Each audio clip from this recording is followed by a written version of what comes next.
Vendredi, Donald Trump a demandé sur Truth Social que les iPhones soient fabriqués aux États-Unis, menaçant d'une taxe de 25% sur importés de Chine ou d'Inde.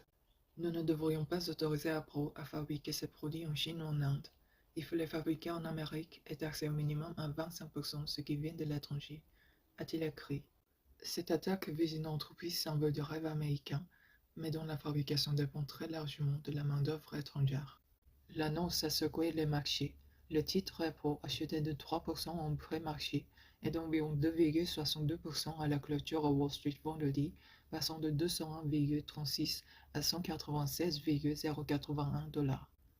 En 2024, Apple a déplacé plus de 50% de sa production mondiale d'iPhone vers l'Inde, selon des rapports, mais Tim Cook n'a pas spécifiquement déclaré que la majorité des iPhones vendus aux États-Unis ce trimestre provenaient de ce pays. Insuffisant aux yeux de Trump, requis une fabrication 100% américaine pour redonner sa grandeur industrielle au pays.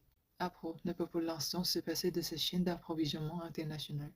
Derrière cette annonce, beaucoup voient un geste politique visant à flatter l'électorat nationaliste de Trump plutôt qu'un projet économique concret.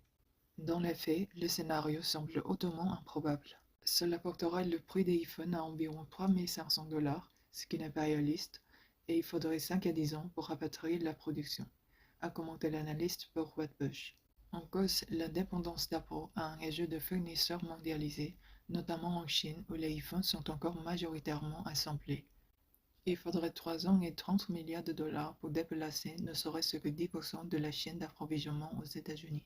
Pour l'expert, cette perspective est un conte de fait. Même avec les récentes ouvertures d'usines d'assemblage en Inde et les efforts pour diversifier les approvisionnements, Apple reste loin, très loin, de l'autosuffisance américaine.